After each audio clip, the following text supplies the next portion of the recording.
In this video, I would like to go over the tutorial 2, how to run it, and also problem 2 setup. So let's go ahead and open the completed tutorial 2. I'm going to go ahead and right click on it, and I'm going to say edit with idle and open it in the idle shell here.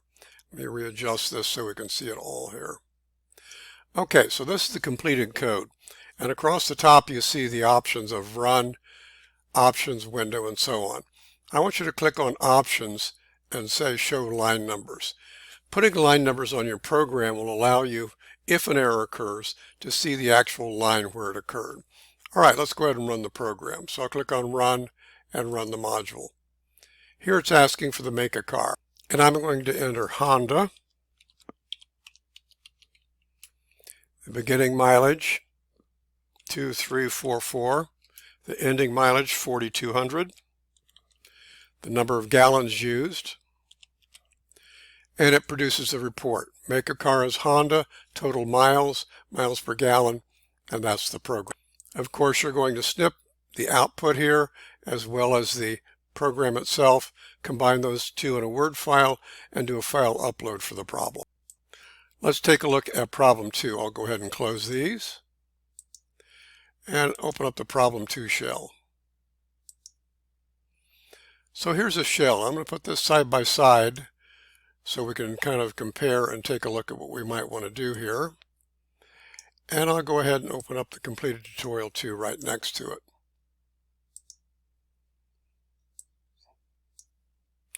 All right, so in problem 2, let's first open the problem statement and take a look at what we're doing in the program.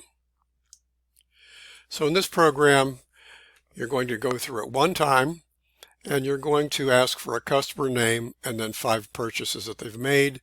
You're going to calculate the total of those purchases in the program processing, and we're going to determine if the customer is eligible for a discount. If they spend over $5,000, then they get a discount, and we're going to put a D for discount code. If they don't get a discount, we're going to put N for no. And then we're going to print out their name, customer name, total amount of the purchase, and the discount code. Average price is printed out if you're doing the extra credit. All right, so that's the problem. And we're going to use this input for the problem. What I'm going to do here is actually try and recycle some of the Python statements from the tutorial and put those into problem 2.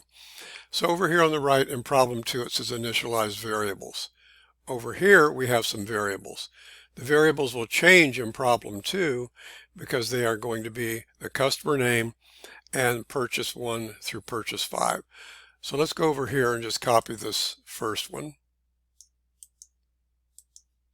and paste it over here. It's not car type, it's going to be, in our case, the customer name. So I'm going to change that and call it customer name.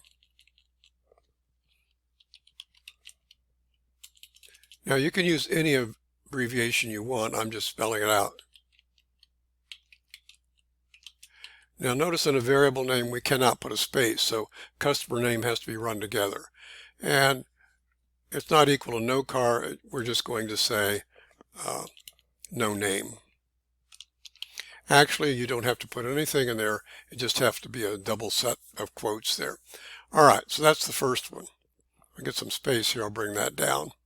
Oops, lost my ending quotes.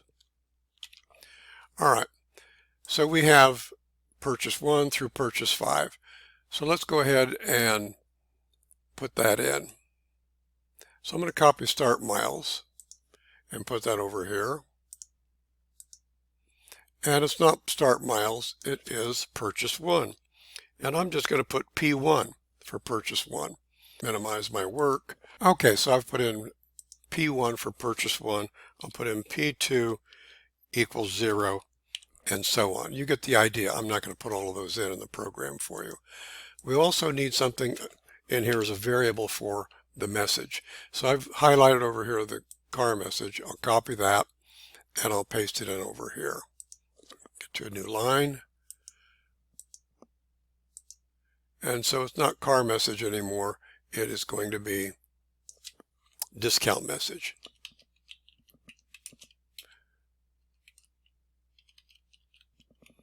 and then it says equal none. Notice none is not in quotes, it's just a text entry. We can also do this. I'm going to just put double quotes, space, double quotes. That just tells Python to reserve a variable name called discount message and set it to blanks. All right, so I've got my variables up there. And any more? Well, we have a total, so we're going to have a variable for that as well. So I'm going to put in here purchase total.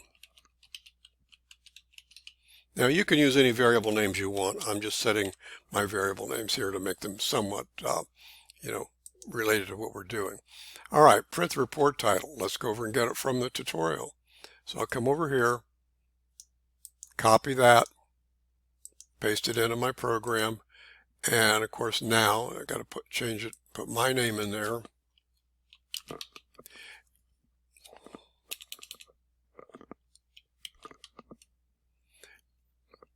And let's take that out. So just trying to recycle some of these statements and not have to type them twice.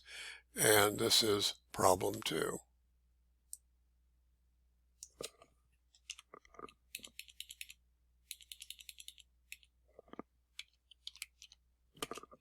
All right, so we've got that. Now it says get user input data. Well, we know we need to input the customer name, purchase 1, 2, 3, 4, and 5. So I'm going to use this input statement from the tutorial. I'm going to copy that and paste it in over here. Now, since this program is going to be run only one time, we're only going to have to do the input statements once. This is not card type anymore. I'm going to erase that, and what goes in there? Well, that's going to be customer name. And I have to type it exactly as I did up on the top, otherwise it won't be the same variable. All right, and here instead of entering the make a car, we want to say enter customer name.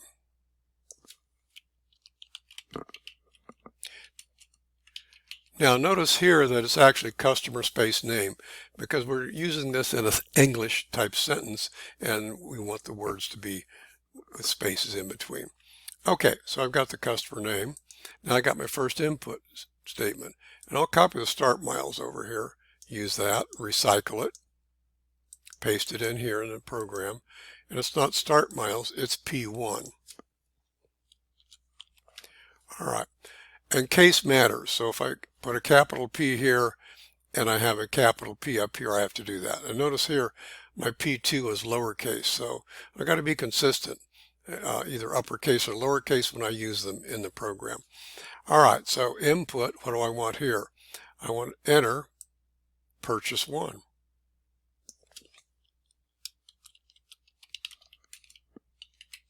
And so on. So you're going to do that 4 more times, and I'll let you do that. Okay, compute values. So we have to have a total here. And up here we have a variable called purchase total. So I'm just going to copy that,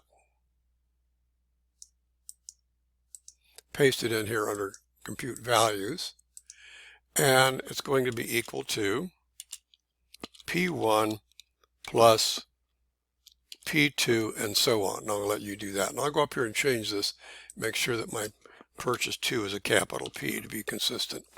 All right, so we have compute the values. Test for a discount. All right, testing for the discount is the if statement. So let's copy that and paste it in here. Now, what's important about an if statement is the word if must start at the left margin. You have your test, whatever it's going to be. And the next line is a variable. And notice how it's spaced in. Now, don't use the tab key because that doesn't work consistently and you can get an error from it. So car message is in here about 5 spaces. Just be consistent in what you do. So we're not testing miles per gallon here. We are testing what? The purchase total. So purchase total greater than what? Well, in this problem statement, it said $5,000. Now, be sure you don't put in a $, because a $sign would make this a text field and you get an error. So it's just the value, 5,000. So if the purchase total is greater than 5,000, it's not the car message in here.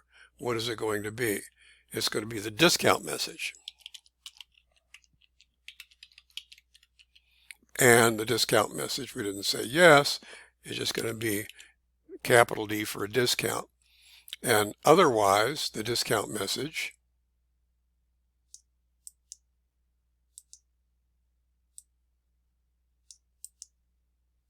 okay, and I'll let you figure out the rest of that.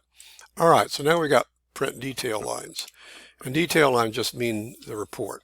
So I'm going to come down here and copy this print statement from our tutorial, first two, and paste them in here. All right, so we're not printing the make of the car. We are printing what in the report? It asks us to print out the customer's name. So we're going to put that in here.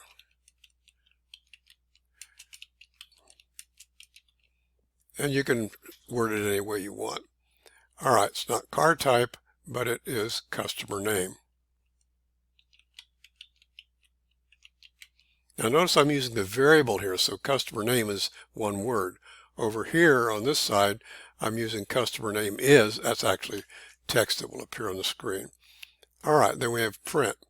So instead of total miles, we want to print, and I'll let you figure out the rest of it, but we're going to print our total what? Purchase total.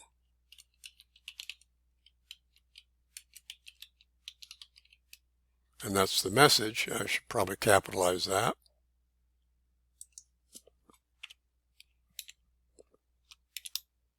And it probably would be better just say purchase total. And we'll follow consistency from up at the top, and I'll say purchase total is. I'll let you finish that. You know, you have to put a variable name in here. I'll take that out. You figure that out. All right. Now, there is extra credit in this problem, but I didn't go over that, and that's something that you'll do as extra credit. That finishes this. Hope it helps, and you get tutorial 2 easily completed and also problem 2.